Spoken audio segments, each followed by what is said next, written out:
Hello everybody, my name is Accipitor. How you guys doing today as I try to RPG all the things, because we're going old school with some Battlefield 4 gameplay. I simply miss the game. The battlefields in Battlefield 4 are absolutely amazing, and for those of you who do not know what battlefields are, it's when crazy stuff happens, like when you RPG a jet, a transport chopper, an attack chopper, or you pick up 3, 4, 5, 6 or more kills in the snap of a finger.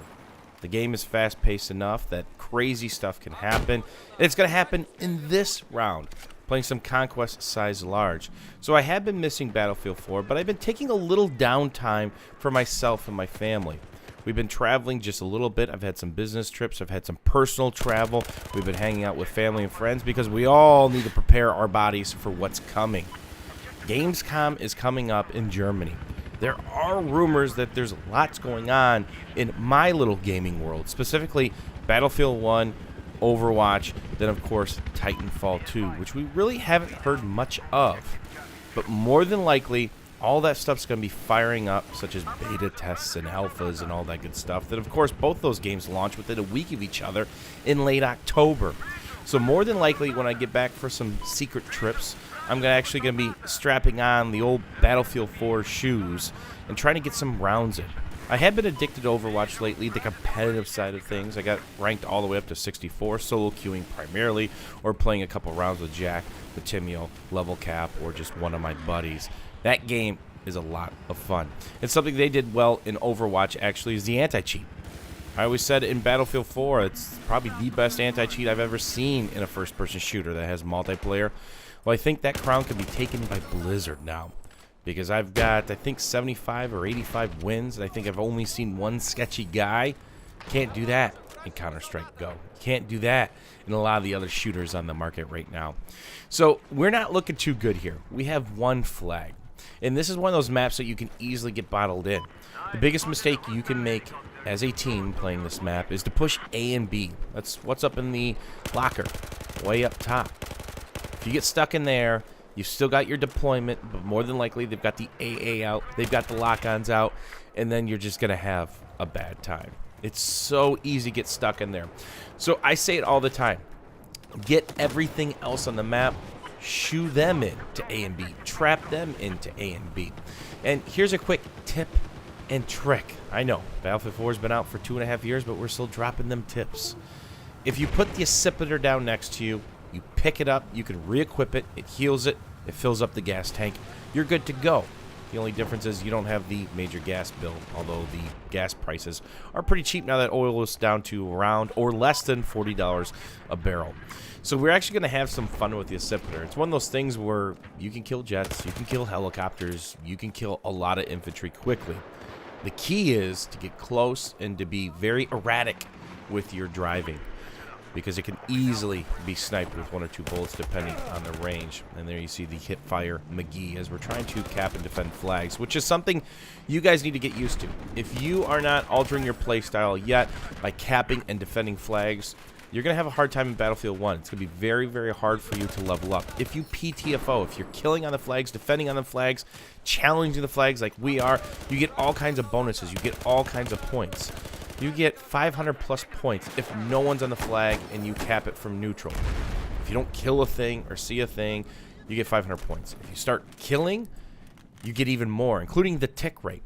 So you get a flat 500 when you cap. I think you also get like 75 a tick, and there's 6 or 7 ticks or something like that when you do cap a flag. So it's a massive, massive, massive point farm, and DICE has completely redone the point system. They've redone the teamwork point balance system. You still get points for busting out ammo bags and med kits and reviving people, and there's quite a bit of points affiliated with that. As I just knocked down a jet, that's the old school battlefields I'm talking about. But the primary of your points will be from capping and defending flags, playing the objective, and it's kind of neat.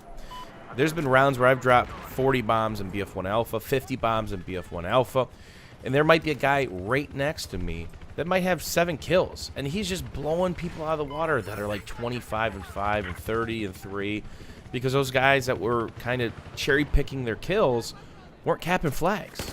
That was a great feeling. And there's a couple rounds where I didn't do so hot. Maybe I only had 10 or 15 kills, and I had a handful of deaths or a bunch of deaths, but guess what? I was dying while capping flags. I was dying while pushing flags or defending flags or getting kills on flags. That's how many points are associated with it.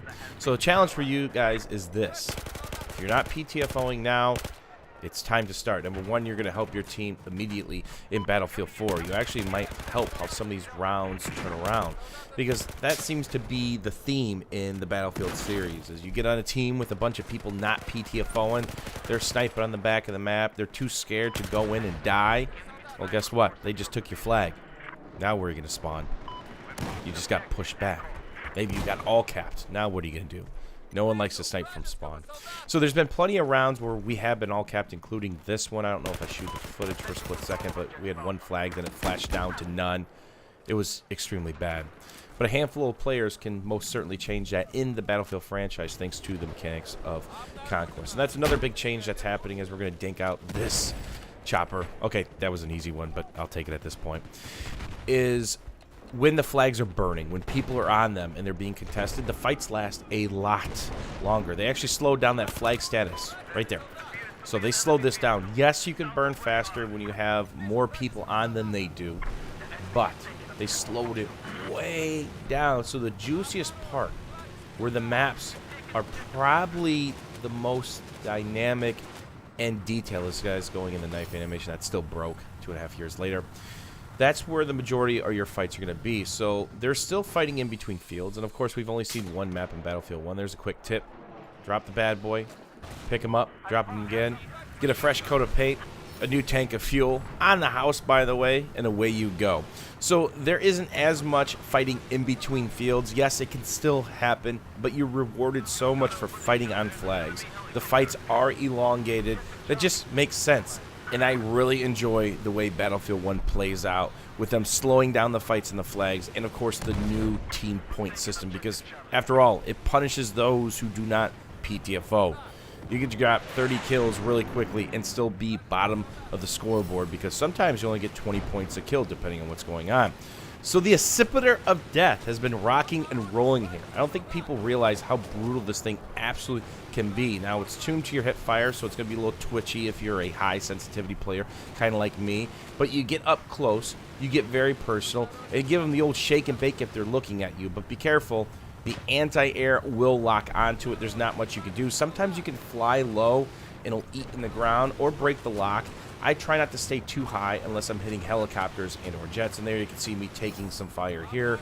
Small arms fire, but that's okay. We're going to try to finish that guy up. So the respawn timer is just like any other vehicle, as long as it's set to default. It's a minute or a minute and a half, depending on what kind of category of vehicle it is. So it pops up extremely quickly. You can absolutely stop massive pushes. You just saw 2 different goes there where we picked up and affected 5 or 6 guys on each time. And not to mention, it's a big time distraction. Oh, where's this hit marker coming? Oh, it's a bird, it's a plane. Nope, it's a Accipitor. And then they get shot in the back by a shotgun or somebody else on the ground.